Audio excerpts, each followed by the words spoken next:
Rain poured over the city that night as Benny sat alone in her small apartment, staring at the untouched birthday cake she had bought for herself. Her phone buzzed, a message from her parents. For a moment her heart lifted. But when she opened it, her hands froze.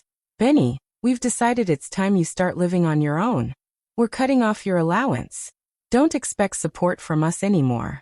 She blinked in disbelief. On her birthday, the same parents she had been secretly supporting for years had just cut her off. Little did they know, the company that funded their entire lifestyle, from their cars to their mansion, had one silent signature behind every check: hers. Rain fell softly as Benny walked into her parents' grand mansion, holding a small gift she had bought for herself. It was her 28th birthday, and even though no one had called her all day, she still hoped for a surprise, maybe a cake, maybe just a kind word. But when she stepped inside, the room was filled with laughter, music, and decorations. Not for her, but for her younger sister, Lolly. Everyone was congratulating Lolly for her big promotion, taking pictures and praising her beauty. Benny stood by the doorway, smiling faintly, waiting for someone to notice her. Her mother turned and frowned. "Benny, don't just stand there. This night isn't about you," she said sharply. "Try not to make it about yourself." The words hit harder than she expected. Benny forced a smile, whispered, "Happy for you, Lolly," and quietly moved to a corner. No one asked her to join the photos, no one even remembered what day it was. She watched as her parents toasted to Lolly's bright future, pretending not to feel the tears that threatened to fall. After dinner, when the lights dimmed and the guests left, Benny walked out alone, her small gift still in her hand. She took the bus home, the city lights blurring through her tears. Reaching her tiny apartment, she placed a small cake on the table, one she had bought earlier just in case. She lit a single candle and whispered, "Happy birthday, Benny." But before she could blow it out, her phone buzzed. It was a message from her parents. Her heart lifted for a second. Maybe they finally remembered. She opened it slowly, smiling faintly. But as she read, her smile vanished. "Benny, we've decided it's time you start living on your own. We're cutting off your allowance. Don't expect support from us anymore." Her hands trembled. On her birthday, the same people she had been secretly helping for years had just thrown her away like she meant nothing. She stared at the message until her vision blurred. The candle burned low beside the untouched cake. That night, Benny made a silent promise to herself. She wouldn't cry for people who didn't value her anymore. One day, they would understand who she truly was and how much she had done for them. But by then, it would be too late. Benny sat at her desk the next morning, looking at the city skyline through the glass window of her quiet office. Everyone in her family thought she worked a simple 9-to-5 job in a small firm, but the truth was far bigger. She was the hidden investor behind Doro Holdings' biggest partner company, the one that had been sending her parents large payments every month. They always believed those payments came from their smart family investments, but the truth was that every check they cashed had her name behind it. Her signature, quietly printed at the bottom, had kept their entire world shining.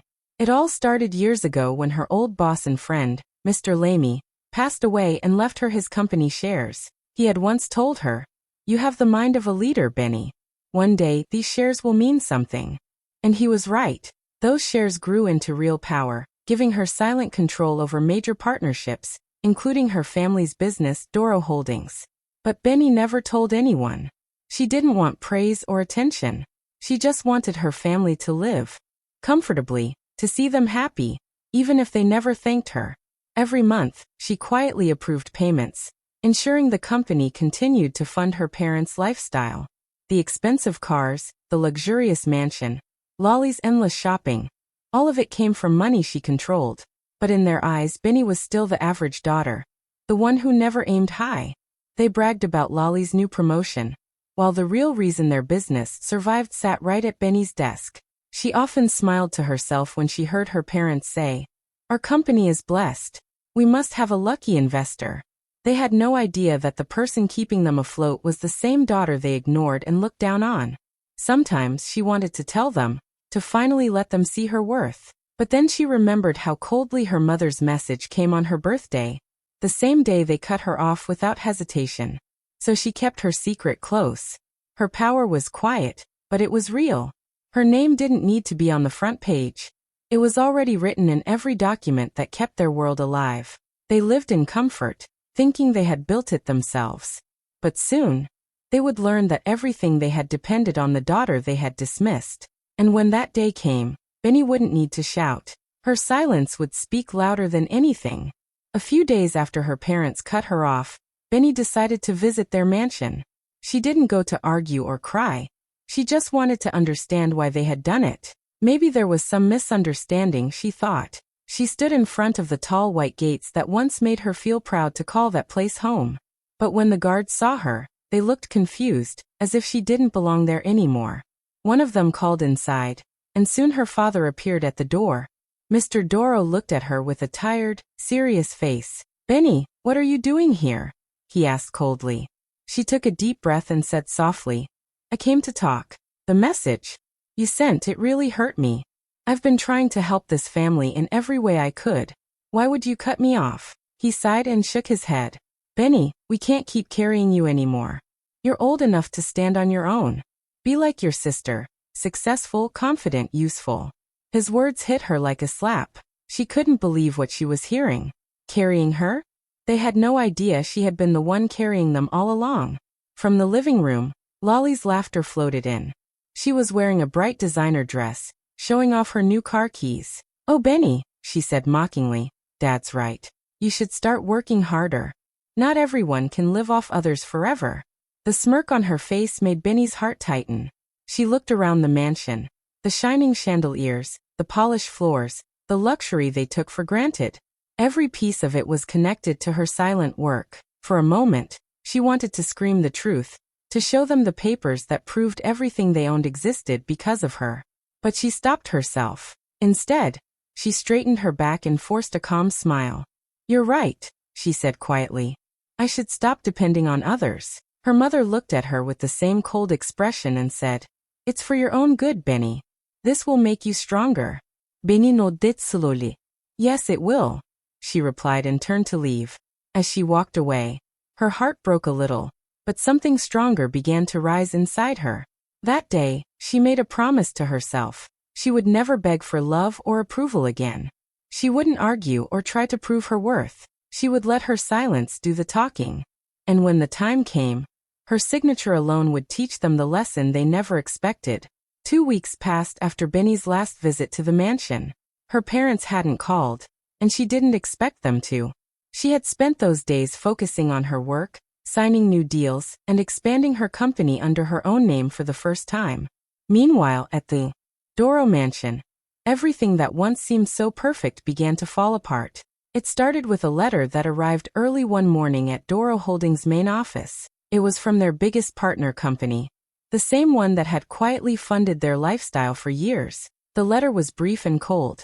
Due to internal restructuring, all payments and partnerships are temporarily frozen. No warning, no explanation, just silence. Within hours, panic spread through the office. The accounts department called Mr. Doro repeatedly saying, "Sir, the funds haven't arrived." He brushed it off at first, thinking it was just a delay. But by the next day, reality hit. The flow of money stopped completely. Salaries, bills, and loans. Everything depended on that one partnership. Without it, Doro Holdings couldn't survive. The company began to crumble. Vendors called angrily for payments. The bank demanded overdue interests. At home, Lolly tried to pay for her salon appointment, only to have her card declined in front of her friends. She laughed it off, pretending it was a bank error. But deep inside, fear started to grow. Days turned into chaos. Their once busy phones went quiet as investors pulled out. The house staff began to leave because their wages weren't paid. Mrs. Doro argued with her husband every night, asking, "How could this happen? Who froze our accounts?" Lolly cried to her mother, "We can't lose everything. Call the investor, please." But they had no name, no contact, no clue who that mystery investor really was. They only knew that without them, everything was collapsing. While the Doro family ran from one office to another, Benny worked peacefully in her new office space. Her name, Benny Doro Enterprises, was written proudly on the glass door. She had built this herself, without hiding behind anyone's shadow. She watched the news quietly as reports came in about Doro Holdings' financial trouble. For the first time in years, She didn't feel small or invisible. She felt free. Her phone buzzed with messages from old employees, offering to work with her new company. She smiled faintly, knowing the tables had turned. The family who once thought she was a burden was now drowning without the help of the daughter they had cast aside. Benny didn't need to say a word. Life was already showing them who truly held the power all along. The more the Doro's world crumbled, the more Lolly's mask began to slip. She couldn't stand losing the life she had built around luxury and admiration. Her favorite salon stopped giving her credit. Her friends began ignoring her calls. The designer stores she once flaunted her family name and now treated her like a stranger. She blamed everyone, the banks, the staff, even her parents. But most of all, she blamed Benny. "She's cursed," Lolly cried one afternoon, pacing around their now nearly empty living room. "Ever since she came around asking questions, everything went downhill. I should have known she brings bad luck." Her mother didn't respond, only sitting quietly with a pile of unpaid bills. Her father tried to calm her, but he too was drowning in shame. Deep down they all knew something was wrong, but they didn't want to admit that their arrogance had led them here. When the eviction notice finally arrived for Lolly's luxury apartment, she broke down. The landlord stood by the door, waiting as she threw her clothes into suitcases, muttering, "You can't do this to me. Do you know who I am?" But nobody cared anymore. Her fame and charm couldn't save her this time. With nowhere else to go, she swallowed her pride and went to the one person she never thought she'd have to face, Benny. It was late evening when she knocked on the door of Benny's small apartment. Benny opened it, surprised to see her sister standing there in tears, wearing the same clothes she had been photographed in during her glory days. Lolly forced a shaky smile and said, "Sister, please. I need help. We're family." Her voice trembled as she reached out, pretending warmth. Benny stood silently for a moment, staring at her sister. The same sister who had called her useless, who had laughed when their parents cut her off, who had enjoyed every luxury Benny unknowingly paid for. Now that the lights in Lolly's world had gone out, she suddenly remembered she had a sister. Benny stepped aside and let her in. She gave her a glass of water, watched her drink it desperately, and finally said in a calm voice, "Family doesn't throw you away when the lights go out, Lolly." Her tone wasn't angry, just tired, the voice of someone who had been hurt too many times. Lolly's face hardened. "So this is how it is now? You think you're better than us?" she snapped, her pride flaring up again. Benny didn't answer. She simply walked to the window, her back turned, knowing that no words were needed. Lolly stormed out a few minutes later, slamming the door behind her. As the silence settled, Benny sat down slowly. She didn't feel joy or revenge, just peace. Her sister still didn't know the truth, that Benny was the one who held the power to restore everything they had lost. But she wouldn't. Not yet. Some lessons needed silence to be learned. The once glorious Doro mansion was now quiet and empty. The gardens had dried up, the staff had long left, and the gates that once welcomed luxury cars now stood rusty and still. Letters from the bank piled up on the marble table, all carrying the same cold message, foreclosure notice. Mr. Doro tried everything to save it. He called investors, friends, even old business partners, but no one wanted to help. The name Doro Holdings had become a warning sign in the business world. One morning, after another visit to the bank that ended in humiliation, Mr. Doro sat in his car for a long time, staring at the steering wheel. His pride, the thing he valued most, was now the very weight crushing him. He thought about Benny, the daughter he had always overlooked. For the first time, he realized how wrong he had been. With a deep sigh, he started the engine and drove to her office, wearing the same suit he had worn for years, now faded and wrinkled. When he walked into the building, he was taken aback. It was grand, bright, and filled with employees who greeted Benny with respect as she walked by. He stood there feeling out of place. A young receptionist asked, "Sir, do you have an appointment?" He hesitated before whispering, "I'm her father." Moments later, Benny appeared at her office door, calm and collected. "Dad," she said softly, "please come in." He stepped inside, his eyes scanning the elegant room. But what caught his attention wasn't the view or the furniture. It was the large logo on her documents, the same logo he had seen hundreds of times on payment receipts from their mystery investor. He froze, pointing at it with a trembling hand. This is you." Benny didn't speak. She simply opened a drawer, pulled out a thick folder, and placed it on the desk. Inside were pages of financial records. Every payment Doro Holdings had ever received from her company. At the bottom of each page was her signature, clear and confident. Mr. Doro's eyes widened as he flipped through them, his voice breaking. "You've been the one all this time?" Benny nodded slightly, her face calm but unreadable. "Yes, Dad. Every car, every trip, every comfort. It all came through me." He sank into the chair, speechless. Tears welled in his eyes, a mix of shame and disbelief. "Why didn't you tell us?" he whispered. Benny looked at him quietly and said, "Because you never asked." For the first time, Mr. Doro saw his daughter not as the quiet, invisible girl he once dismissed, but as the woman who had held his entire world together, and had done it in silence. A few days after Mr. Doro's visit, the whole family showed up at Benny's office. The guards at the entrance looked surprised to see them all together. The same people who once looked down on Benny now standing nervously in front of her glass building. Her mother walked in first, holding her purse tightly, her face pale but still trying to look proud. Lolly followed behind, her usual confidence replaced with anger and confusion. They entered Benny's office without waiting for permission, their footsteps echoing on the polished floor. Benny stood from her desk calmly. She didn't look shocked or scared. "You're all here," she said softly. Her mother's voice broke the silence, sharp and demanding. "Benny, why didn't you tell us you were involved in our finances? Do you know what we've been through? You could have stopped all this." Her voice was loud, filled with frustration and guilt she refused to admit. Benny looked at her mother with quiet sadness. "I didn't tell you," she said slowly, "because you never asked about my life, only what I could give." Her mother's lips parted, but no words came out. Lolly stepped forward, her tone bitter. "So what, Benny? You let us suffer just to prove a point? You wanted revenge, didn't you?" Her eyes burned with resentment, but beneath it, there was fear. Benny took a step closer and met her sister's gaze. "No, Lolly," she said gently. "I didn't want revenge. I just wanted you all to understand what it feels like to be invisible, to speak and never be heard, to give and never be seen." Her voice didn't rise, but every word carried weight. Her father sat quietly in a corner, his head bowed. He finally saw the daughter he had ignored for years. Not weak, not dependent, but powerful and graceful. The room fell silent. Even Lolly, who was always ready to argue, couldn't find words. The truth hung heavy between them. For the first time, they truly saw Benny. Not as the quiet girl they used to dismiss, not as the one who needed help, but as the woman who had held their lives together while they treated her like a shadow. Her mother lowered her eyes, tears forming. Lolly looked away, her pride cracking. Benny walked back to her desk, sat down and said softly, "I'm not here to hurt you. I just want peace. But I won't go back to being unseen." Her words ended the conversation.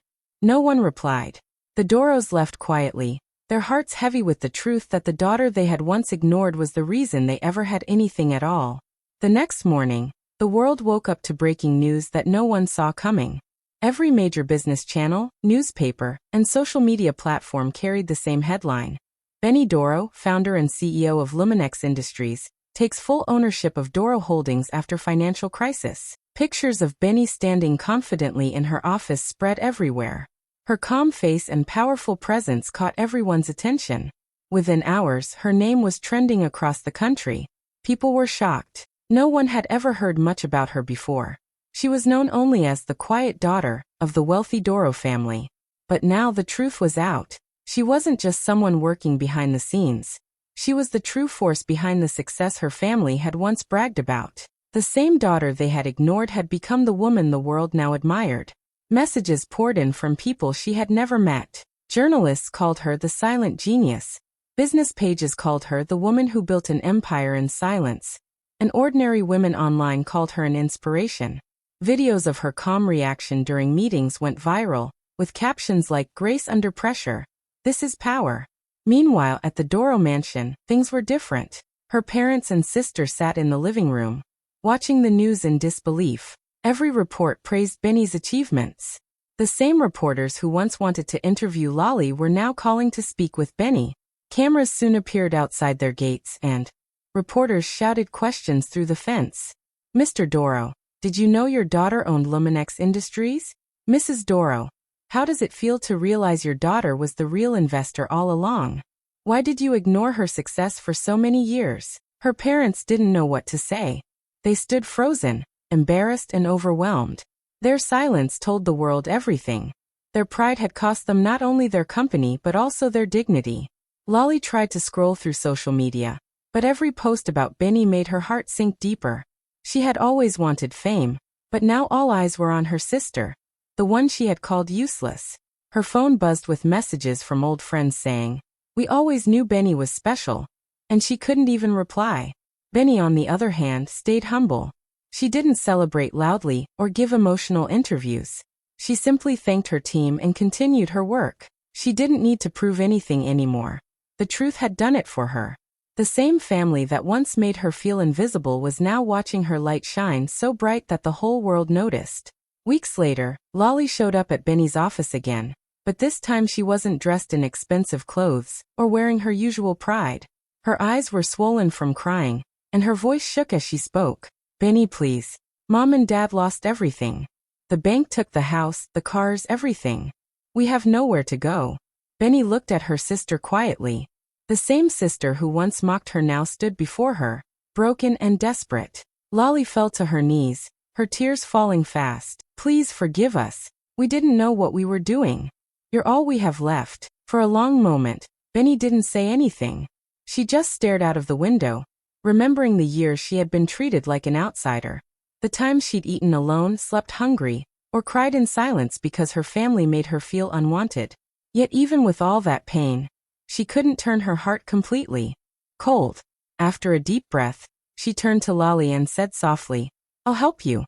But this time things will be different." A few days later, she bought her parents a small but comfortable home in the countryside, far from the city lights they used to love.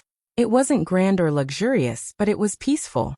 She filled the kitchen with food, paid for their basic needs, and handed them a note that said, "You'll never go hungry again, but luxury is something you'll have to earn." When her parents saw the house, they broke down in tears. Her father whispered, "We don't deserve your kindness, Benny." Her mother could barely look her in the eyes. "We failed you as parents," she said softly. Benny smiled faintly and replied, "You didn't fail me completely. You taught me what strength looks like, even if it was through pain." Lolly hugged her tightly, crying into her shoulder. "I'm so sorry, Benny. I just wanted what you had, not knowing you built it with hard work, not luck." Benny didn't say much after that. She simply said, "This is your new beginning. Make it worth it." As she drove away, she looked at the small house in the mirror and sighed. She didn't feel revenge or pride, only peace. She had finally closed the chapter that once defined her pain. Her family had lost their riches, but perhaps they had found something greater: humility. And Benny? She walked away knowing that forgiveness didn't mean forgetting. It meant freeing herself from the weight of their cruelty. The grand hall shimmered with golden lights as Benny stood on stage, holding the award that symbolized everything she had fought for. Cameras flashed, the audience rose in applause, and her name echoed through the room. She looked calm, radiant, and unshakably strong. A woman who had built her empire from quiet pain and endless perseverance. Taking a deep breath, she began to speak, her voice steady but filled with emotion. "My parents cut me off on my birthday," she said, a small nostalgic smile crossing her face. "That day, I thought they had ended my story. But they didn't know. They had just begun my legacy." The crowd fell silent, hanging on her every word. She continued, "Sometimes being underestimated is the greatest gift life can give you. Because when the world counts you out, you learn to count on yourself. You learn to grow in silence, to build in peace, and to shine when no one expects you to." The hall erupted with applause, some people even standing with tears in their eyes. Her words weren't just about success. They were about strength, pain, and the power of self-belief. In the audience, Lolly sat between their parents, her hands clasped tightly. Her father's eyes glistened, his face filled with a mix of pride and regret. Her mother dabbed her eyes with a tissue, unable to stop her tears. They had once called Benny a burden. Now they watched her become a symbol of power and grace in front of the entire world. Lolly whispered softly, "She did it, she really did it." Her mother nodded, her voice barely a whisper. We lost her before we ever knew who she truly was." Benny stepped down from the stage, and as she passed by their row, her eyes met theirs. She smiled, not with anger or arrogance, but with peace. It was the kind of smile that said, "I've forgiven you, but I'll never forget what it taught me." Later that night, as she stood outside looking at the city lights, a reporter approached her for one last question. "What do you want people to remember about your journey?" Benny looked into the camera and replied gently, "That silence doesn't mean weakness. Sometimes it's just the sound of someone building their strength." Her story spread across the world, not just as a tale of success, but as proof that even the quietest hearts can rise the highest. And from that day on, everyone knew. The girl they once ignored had become the woman who signed her family's destiny.